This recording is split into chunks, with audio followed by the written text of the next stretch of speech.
I'll never forget the way she used to look at me, like I was the only person who mattered. Somewhere along the years, though, that gaze changed.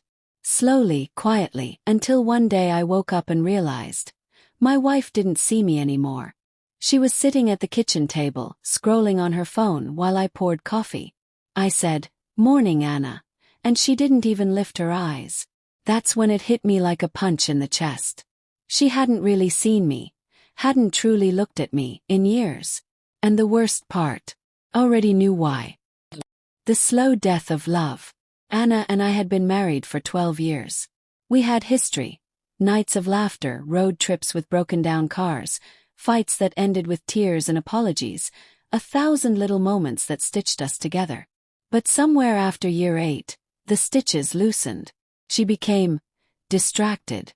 Not just busy, not just tired, but absent in a way that gnawed at me. At first, I convinced myself it was work stress.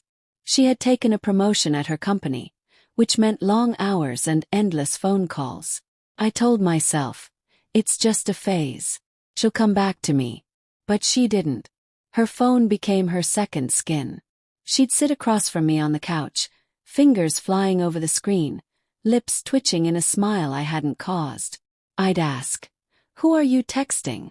She'd shrug, "Work stuff." And I wanted to believe her. God, I wanted to. But at night, when I rolled over to touch her, she'd shift away. The excuses piled up. "I'm exhausted. I'm not in the mood. Can we just sleep?" Weeks turned into months. And then years. The discovery. One night, I woke up to the glow of her phone.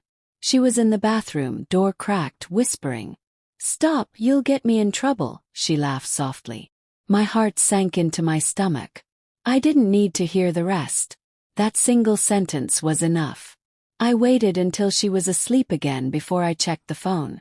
I'd never done it before, but something in me broke. And there it was. Message after message from him. Her coworker, Brian. Flirty texts, late-night confessions, promises of someday. Pictures I couldn't unsee. I sat there in the dark, phone shaking in my hand, and realized my marriage had been over long before I found proof. She hadn't ignored me because she was tired. She ignored me because someone else made her feel alive. The confrontation. The next morning I didn't make coffee. I didn't say morning. I just sat at the table waiting. When she finally stumbled in, hair messy, eyes bleary, I said, "How long?" Her brow furrowed. "What are you talking about?" I slid her phone across the table. The screen was lit with his messages.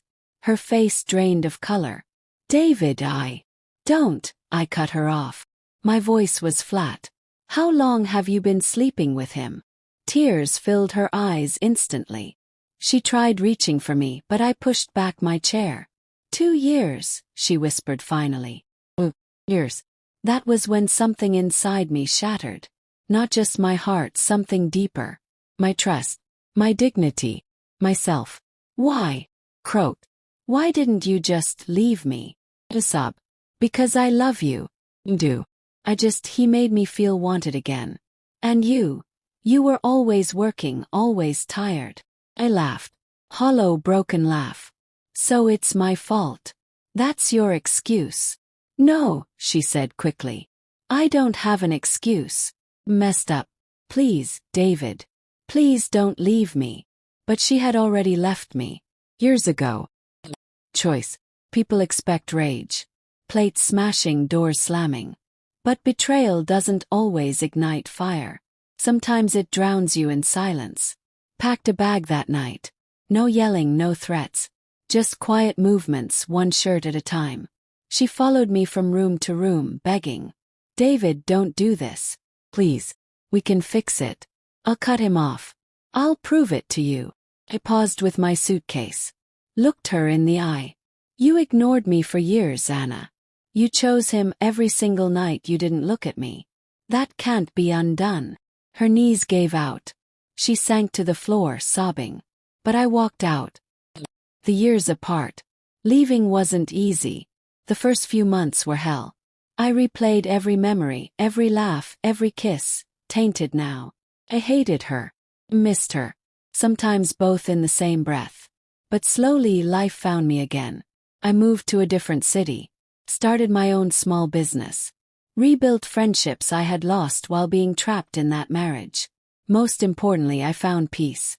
And then one day I found someone else. Claire. Gentle, patient, and everything Anna had stopped being. She didn't make me feel like an afterthought. She made me feel seen. For the first time in years, I could breathe without pain. The return of regret. It's funny how the past has a way of circling back. 3 years after I left, I got an email from Anna. David, I know I'm the last person you want to hear from. But please, I need to see you. I need to explain. I'm not with him anymore. He used me and left. I think about you every day. Can't eat. I can't sleep. I just want one more chance. I stared at the words, my chest tightening. A younger me would have raced back, desperate to save her. But I wasn't that man anymore. I didn't respond. Weeks later, she showed up at my shop. Same eyes, same face, but hollowed. Like regret had carved her out from the inside. David, she whispered, tears already streaking down her cheeks. I've been looking everywhere for you. Please just talk to me. I kept my hand steady on the counter. We already talked, Anna. You said everything when you ignored me for years. She sobbed openly, clinging to the edge of the counter. I was stupid. Thought he loved me. I don't know what I thought. But I never stopped loving you. Please, can't we try again? I looked at her for a long time. The woman I once loved more than life itself. The woman who broke me. I don't hate you, I said quietly. But I don't love you anymore either. And I deserve someone who never made me beg for her attention. Her face crumpled. She fell apart right there in front of me. But this time I didn't pick up the pieces. People ask me sometimes if I regret leaving. If I miss her. The truth is complicated. I miss who she used to be. I miss the life we could have had. But I don't miss the woman who looked at her phone while I begged for her eyes. Anna is still searching. I hear from mutual friends that she talks about me constantly, that regret is eating her alive. But that's her burden to carry, not mine. I already carried enough for both of us. Now, when I wake up, it's Claire's face I see. Her hand resting in mine. Her eyes warm, unshifting, present. And I finally know what it feels like to be seen again.